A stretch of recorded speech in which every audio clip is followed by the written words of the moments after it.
Démystifions la peur du changement. Pourquoi le changement semble-t-il difficile et souvent risqué? Si vous vous posez cette question, je vous donne une piste de compréhension.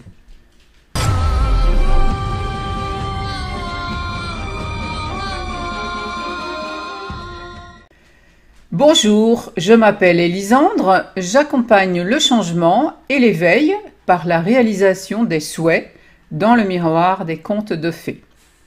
Si c'est votre première visite ici sur ma chaîne, eh bien, je vous invite à vous abonner pour recevoir mes prochaines vidéos en priorité. Si vous regardez cette vidéo, donc c'est que vous aspirez à un changement de qualité de vie, mais il vous fait peur ou vous semble difficile. Pourquoi est-ce difficile d'effectuer un changement? Je démystifie cette peur dans cette vidéo. Tout le monde a une idée de changement en tête, un rêve, un souhait, un désir.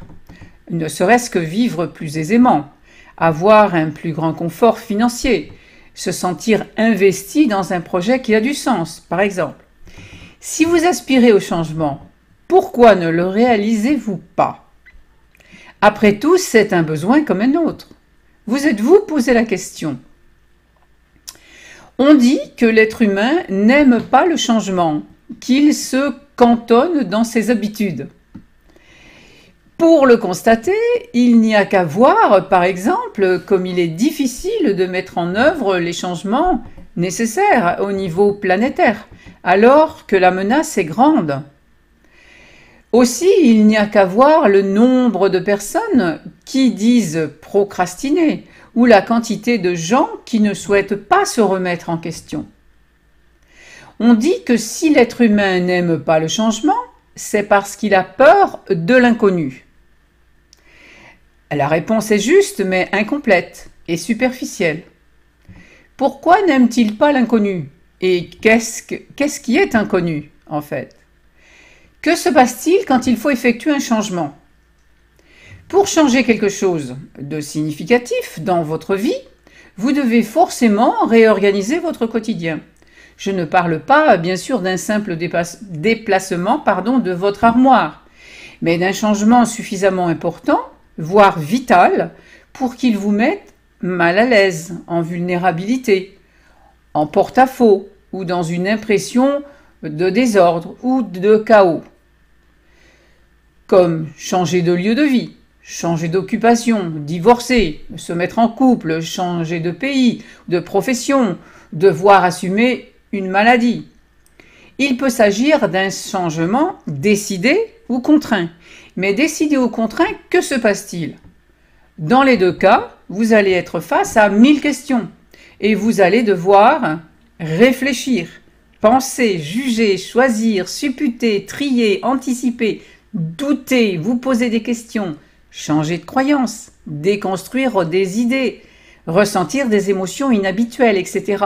Donc au final, vous aurez l'obligation de faire travailler votre matière grise pour mettre en place une nouvelle organisation de votre quotidien. Pourquoi est-ce un problème?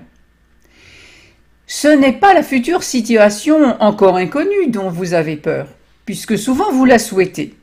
C'est que tout ce qui va se passer dans votre cerveau, que je viens de décrire, est invisible. S'il y a un organe qui fait peur et pose autant de mystères à l'être humain, c'est bien son cerveau. Rien ne se fait sans votre cerveau, même les choses les plus faciles et les plus ordinaires. Préparer une situation nouvelle, c'est avoir besoin de nouvelles données informatiques, de nouvelles connaissances, de nouvelles idées. Et donc de les saisir et de les traiter, les intégrer aux données anciennes. Cela s'appelle comprendre.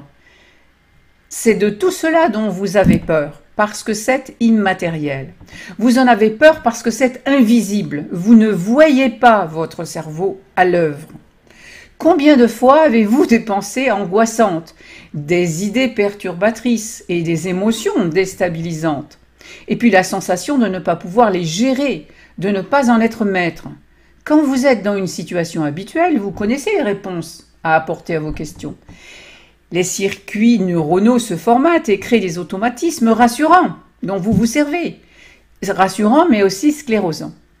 À l'inverse, quand vous devez accomplir une tâche avec vos mains, c'est facile parce que vous voyez vos mains ou vos pieds. Vous êtes témoin de ce que vous faites à l'instant T et du chemin que vous prenez. Vous avez peur du fonctionnement de votre cerveau parce qu'il est invisible, tout simplement. En plus, vous n'avez pas appris à vous servir de votre cerveau. Au contraire, vous avez appris à mal vous en servir. L'éducation propose le remplissage, comme un vase, et le formatage du cerveau. Nous avons tous plus ou moins été éduqués à conformer notre cerveau à des savoirs et non à choisir les connaissances qui conviennent à notre cerveau. Aussi, quand vous avez une initiative à prendre, ça peut être la panique à bord, de peur de ne pas avoir le potentiel, autrement dit les éléments cognitifs qui vous permettent le changement. Voilà pour une première vidéo au sujet du changement et du cerveau.